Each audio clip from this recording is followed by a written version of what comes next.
नमस्कार दोस्तों, आज हम बात करेंगे कोशिकाओं के अध्ययन के बारे में। तो आप हमारे वीडियो में बने रहें। चलिए वीडियो को शुरू करते हैं। सबसे पहले देखते हैं कोशिका क्या होता है। जीवधारियों की आधारपूर्ण संरचनात्मक एवं कार्यात्मक इकाई को हम कोशिका कहते हैं। संसार के सभी जीव छोटे छोटे कोशिकाओं से मिलकर बने होते हैं।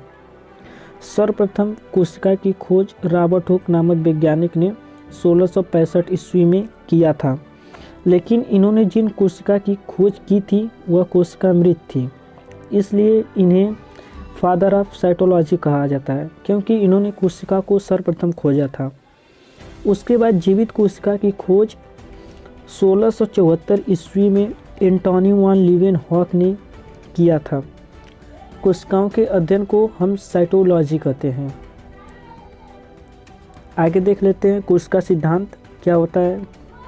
कोशिका सिद्धांत को जर्मनी के वैज्ञानिक एम.जे. स्केल्टन और थियोडोर स्वान ने दिया था। कोशिका सिद्धांत की प्रमुख 3 बातें हैं, इसे हम देखते हैं। पहला, प्रत्येक जीव की उत्पत्ति कोशिकाओं से होती है। दूसरा, प्रत्येक जीव एक या एक से अधिक कोशिकाओं से मिलकर बने होते हैं।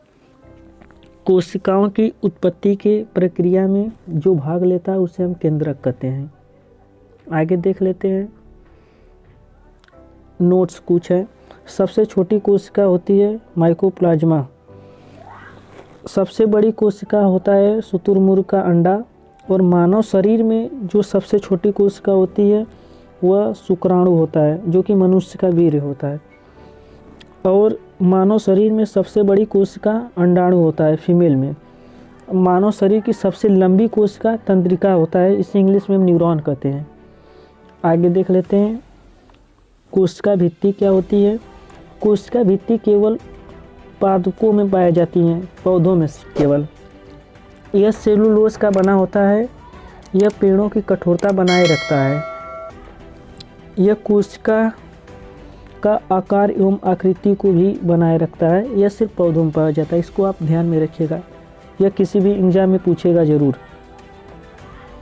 केंद्रक देख लेते हैं। यह बोर्ड एग्जाम और कॉम्पिटिटिव एग्जाम दोनों में पूछता है। कोशिकाओं के मध्य में एक रचना होती है जिसे हम केंद्रक कहते हैं। यह पादप और मनुष्य दोनों में पाया जाता है। यह कोशिकाओं का प्रमुख अंग होता है। इसे कोशिका का दिमाग भी कहते हैं।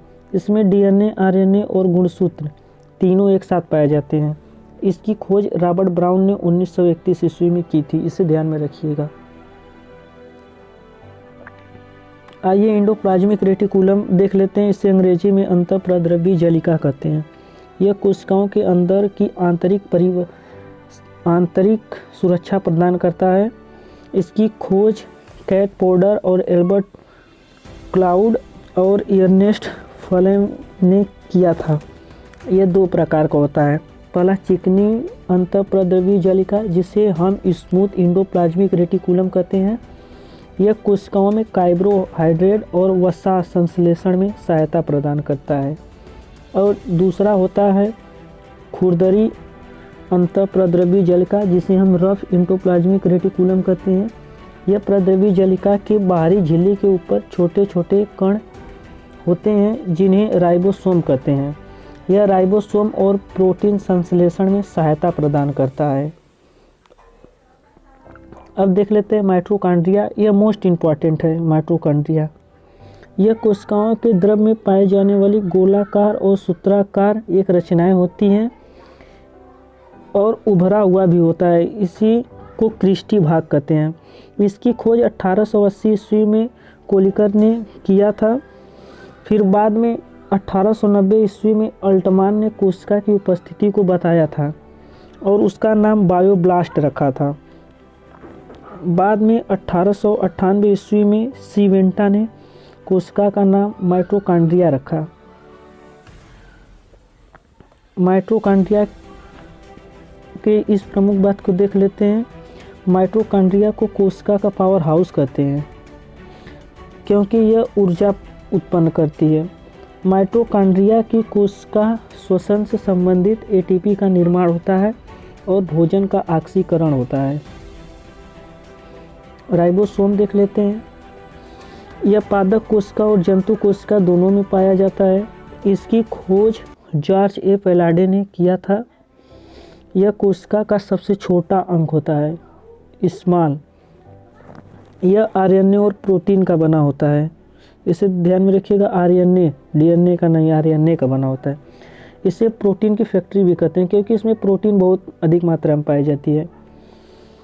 इसकी मुख्य कार्य प्रोटीन का संश्लेषण करना होता है क्योंकि ये प्रोटीन बनाता भी है और प्रोटीन का संश्लेषण भी करता है, रखता भी है। लाइसोसोम, लाइसोसोम की खोज क्रिश्चियन डी डूबे ने किया था।